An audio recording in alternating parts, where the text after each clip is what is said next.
one of the recurring things that enters my mind whenever I think I've gotten onto a course of action that I'm happy with. For example, okay, what if I lean right into my desires, my truer desires? And if my truer desires are to, in that moment, continue to document these thoughts, these experiences, these notions in voice notes with the goal of better understanding myself, then this is what I do. This is what I desire to do in that moment. And so if I just lean fully into that and continue to do that, then maybe something will formulate. And if I continue that pattern and it does actually start formulating into some other solution that I wanted for myself, a solution about making money out of it, that's always a thought that keeps cropping up, that stunts my creativity, that stunts the process of succumbing to your truths in any given moment. It's that voice of the ego and the practical world that says, but what about money? And it's just such an ugly thought. So, like, oppressive. At least to me it feels like that. I've always struggled with establishing a clear and consistent, secure line of income. Because of, well, one reason or another. I can list many, but it's fundamentally rejecting the retirement program, the succumbing to these elements that you have no control over, that have to govern your life and so much of your time, and you just have to work within the free moments of your time that's not tied up contractually with some entity that someone else created, this machine, this structure of money and power and servitude and labor, spending the best years of your life super stressed out all the time, getting more and more enthralled and entrenched in the ego experience, and chasing more money, chasing more stability, chasing more affordability for choice. And then that choice is just so bombarded with more superficial, superfluous, expensive ideals. They're just expensive stickers that you slap onto your ego. And so all of this, all of these notions, I've realized from much early on. And I think the more I talk about the different nuances in which ego arises and I reject it, and a practice, a system that I feel is so broken, like deep from within, that practice shouldn't exist. It shouldn't have gotten so bad.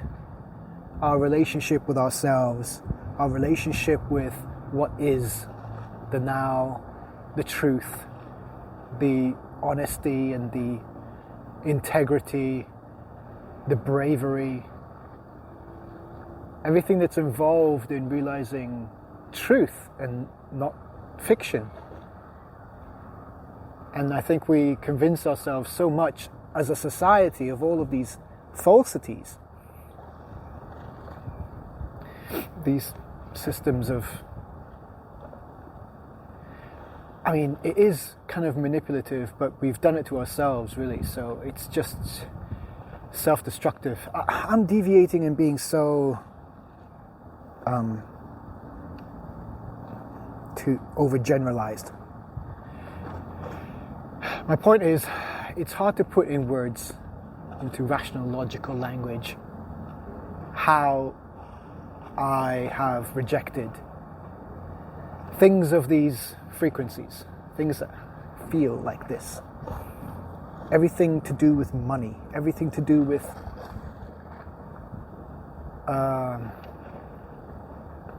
success, really. And I think I need to just tune into a much healthier definition of these words. Like, if I choose success, what does success mean to me? If success feels like that disgusting process of capitalism and profiteering and financial gain, if I deem that as success, then success to me is gross and I reject it.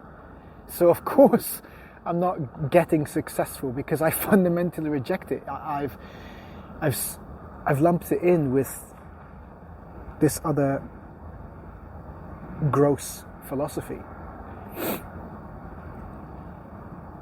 I'm trying to understand other ways of living, other ways of subscribing to a healthier philosophy, or just not even subscribing, just surrendering to each moment and trying to find truth, trying to find authenticity.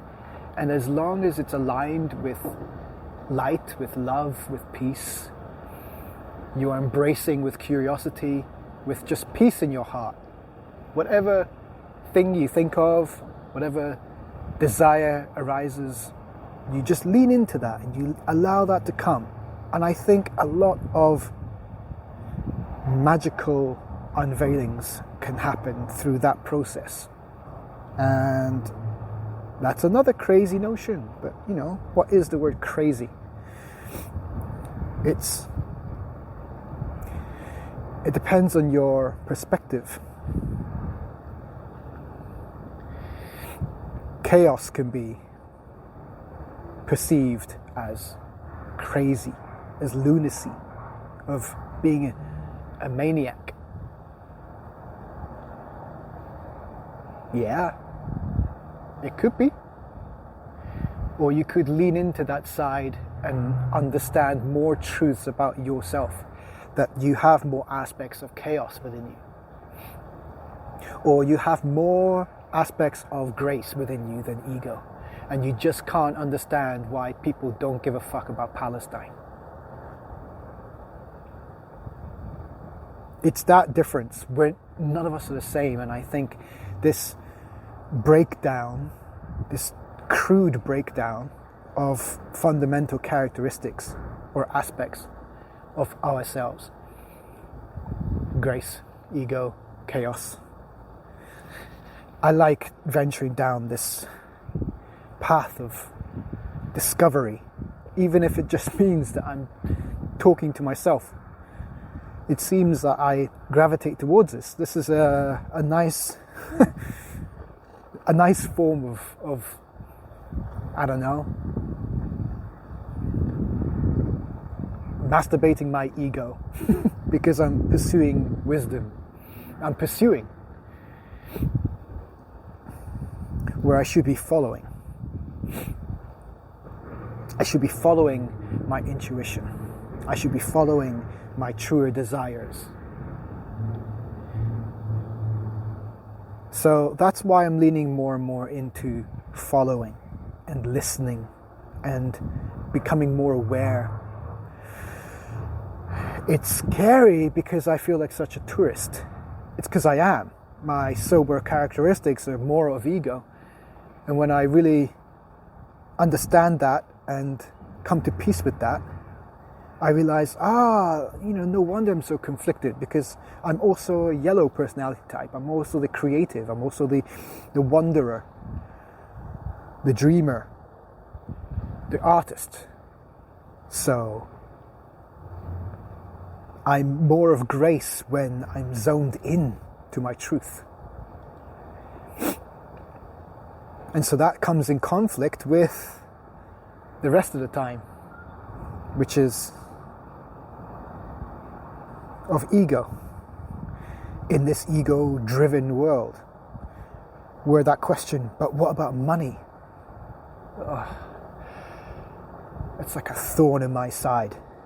And then there's that careful, delicate, knowing whisper as well in the back of my mind also, from grace, from my higher self, saying, just have faith in this process and you will manifest your dreams. You need to trust it. You need to believe it. You need to surrender to each and every moment of your authentic self. And it's like,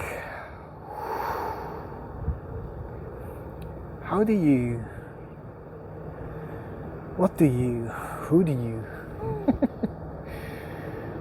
you know? Do you go all in? Do you risk losing yourself?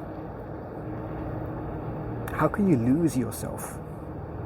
You're standing right here.